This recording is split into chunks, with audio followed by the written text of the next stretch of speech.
Kemudian komplikasi teknik selanjutnya adalah clotting. Clotting adalah adanya darah yang membeku baik pada dialiser atau kompartemen darah maupun bloodline. Tanda-tanda dari clotting adalah dialiser itu biasanya berwarna gelap, kemudian bubble trap itu biasanya berwarna lebih gelap, terkhususnya itu paling sering adalah bubble trap vena. Kemudian biasanya tuh kita bilas dengan cairan NaCl 0,9%. Walaupun sudah kita bilas, biasanya dia nampak tetap berwarna gelap. Itu ciri-ciri clotting, baik itu di dialiser maupun di bloodline atau bubble trap vena. Kemudian untuk alarm, biasanya dia tuh mengalarm mesinnya itu TMP meningkat. Tapi itu untuk mesin-mesin tertentu. Ada juga TMP-nya yang nggak nyensor, nggak ningkat gitu. Kemudian yang pasti biasanya tuh alarm di vena karena terjadinya peningkatan tekanan pada vena.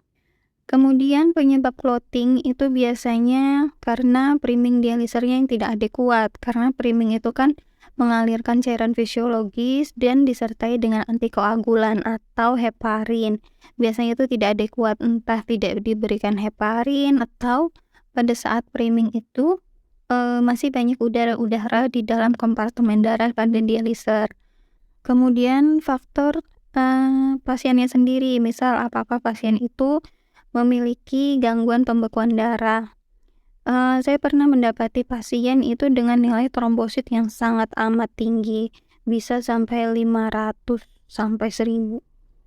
Ini nih untuk pasien ini saya ingat sekali, baru aja kita tusuk itu si minonya, fistulanya itu langsung beku dalam hitungan 30 detik, 15 detik, dia tuh cepet banget beku.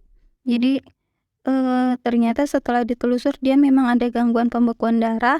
Bisa kita lihat karena kita tidak bisa mengecek faktor pembekuannya, yang bisa kita lihat hanya dari nilai trombosit.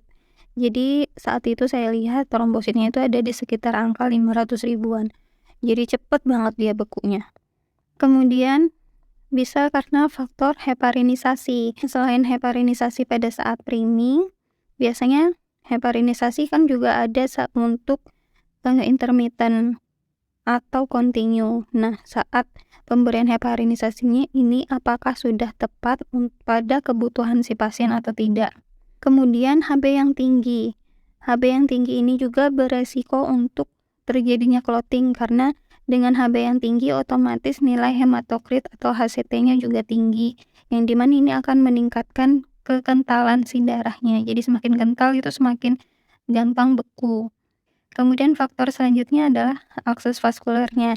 Dia menggunakan akses apa? Apakah langsung sudah simino atau CDL?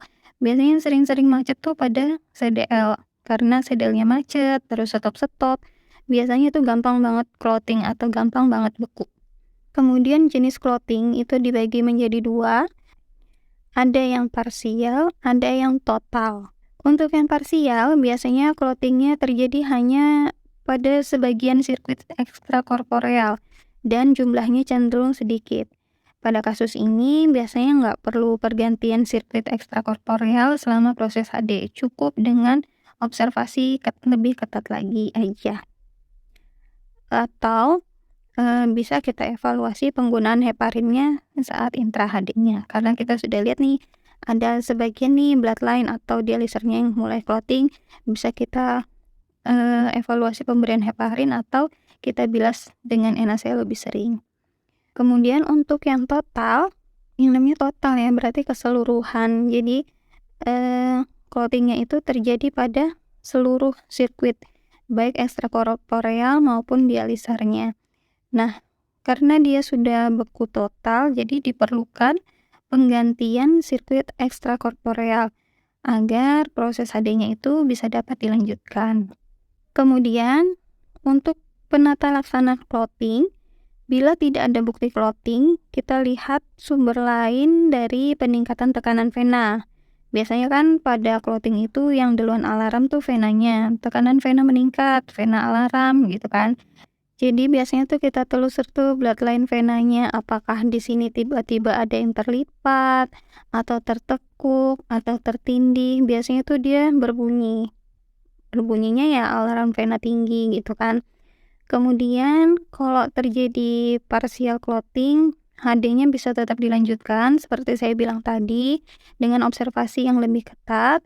Kemudian bila terjadi total clotting keseluruhan yaitu clotting, ya mau nggak mau HD-nya kita hentikan, kita cari bantuan untuk teman kita dengan perawat lain, kita membantu prosedur untuk pergantian sirkuit yang baru baik dialiser maupun bloodline.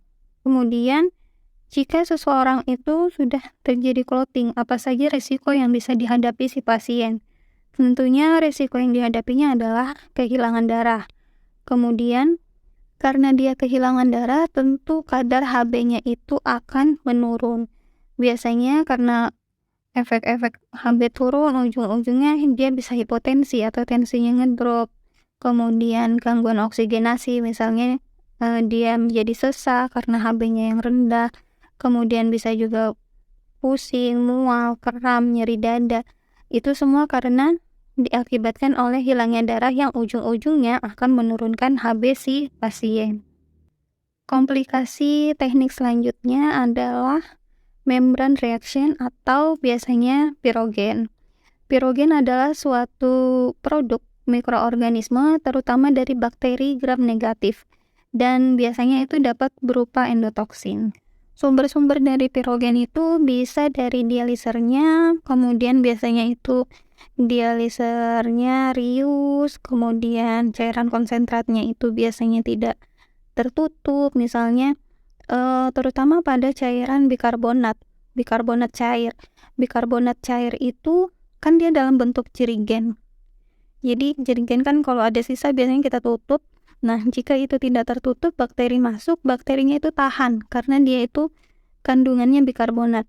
Beda dia dengan cairan konsentrat yang asetat. Nah, asetat ini kan dia cenderung asam. Jadi bakteri yang tidak tahan asam masuk ke situ dia akan mati. Lain kalau bikarbonat.